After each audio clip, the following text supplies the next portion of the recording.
अगर औरत सिर्फ शरीर होती तो आत्मा का अस्तित्व ही खत्म हो जाता। लेकिन मर्द की आंखें अक्सर उस गहराई को देख ही नहीं पाती जहां औरत सच में जीती है। ये कहानी आपकी सोच को हिला देगी। कभी आपने सोचा है कि एक औरत जब किसी मर्द को देखती है तो वह क्या देखती है? उसकी आंखों में क्या खोजती है, क्या महसूस करती है? लेकिन जब एक मर्द किसी औरत को देखता है तो अधिकतर मामलों में उसकी नजर सबसे पहले कहां जाती है? ओशो कहते हैं, पुरुष की दृष्टि शरीर में अटक जाती है, लेकिन स्त्री आत्मा में उतरना चाहती है। और यहीं से शुरू होती है एक गहरी टकराहट, एक ऐसी जंग जो हर रिश्ते में, हर घर में, हर समाज में चल रही है, लेकिन बिना किसी आवाज के। क्या वाकई मर्द सिर्फ शरीर देखता है? क्या हर मर्द एक जैसा सोचते हैं? या औरत को समझना दुनिया की सबसे जटिल पहेली है? इस वीडियो में हम उतरेंगे उस रहस्य में जिस पर ओशो ने एक खुली चुनौती दी थी पूरी पुरुष मानसिकता को। पहला मोड़, पुरुष की दृष्टि और वासना का जाल। ओशो कहते हैं, पुरुष ने स्त्री को कभी नहीं समझा, उसने सिर्फ उसके शरीर को देखा और उसी में उलझ कर रह गया। यह समस्या केवल एक यौन दृष्टिकोण की नहीं है, यह चेतना की गहराई से जुड़ी है।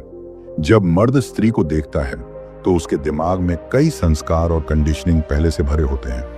मीडिया, समाज, धर्म, संस्कृति, पोर्न और फिल्में, और इन सभी ने स्त्री को एक ऑब्जेक्ट ऑफ डिजायर बना दिया है। अब सोचिए, अगर एक पुरुष की नजर हमेशा बाहर से देखती है और स्त्री चाहती है कि कोई उसकी भीतर की सुंदरता को पहचाने, तो दोनों के बीच कैसे बनेगा कोई पुल? एक औरत जब किसी मर्द से बात करती है, वह चाहती है कि उसकी बात सुनी जाए, उसकी भावना को समझा जाए। लेकिन जब उसकी आंखों में कोई मर्द सिर्फ आकर्षण या वासना देखता है तो वह टूटी नहीं दिखती, वो बस चुप हो जाती है। और यही चुप्पी सबसे बड़ा शोर बन जाती है रिश्तों में। दूसरा मोड़, जब स्त्री विद्रोह करती है। ओशो कहते हैं, जब एक स्त्री अपनी आत्मा के लिए जिए तो वह समाज को असहज कर देती है। स्त्री जब अपने शरीर से आगे बढ़ती है, जब वह आत्म चेतना की ओर जाती है, तो मर्द डर जाता है। क्यों? क्योंकि वह अब उसे कंट्रोल नहीं कर सकता, वह अब उसकी कठपुतली नहीं रही। और यही वह मोड़ है जहां स्त्री कहती है, मैं सिर्फ तुम्हारी निगाह की भूख नहीं हूं, मैं स्वयं में पूर्ण हूं। एक लड़की जिसने अपना जीवन सिर्फ इसलिए गंवा दिया क्योंकि उसे बार बार उसके शरीर से आंका गया। उसकी योग्यता, उसकी बुद्धिमत्ता, उसका सपना, सब कुछ पीछे रह गया, सिर्फ इसलिए कि समाज ने उसे एक सुंदर पैकेज समझा। तीसरा मोड़, ओशो की खुली चुनौती। ओशो ने पुरुष समाज को ललकारा, अगर तुम में हिम्मत है तो स्त्री को उसकी आत्मा में देखो, उसकी आंखों की गहराई में उतरो, न कि उसके बदन की चमक में। यह सिर्फ एक संवाद नहीं है, यह आत्मा की क्रांति है। ओशो की चुनौती थी, अगर तुम वाकई पुरुष हो तो अपने भीतर की स्त्री को पहचानो, तभी तुम एक स्त्री को समझ सकते हो। कई पुरुष सोचते हैं, हमारी भावना कौन समझे? लेकिन क्या आपने कभी कोशिश की है किसी स्त्री की भावना तक पहुंचने की? क्या आपने कभी सुना है बिना उसे बीच में टोकते हुए?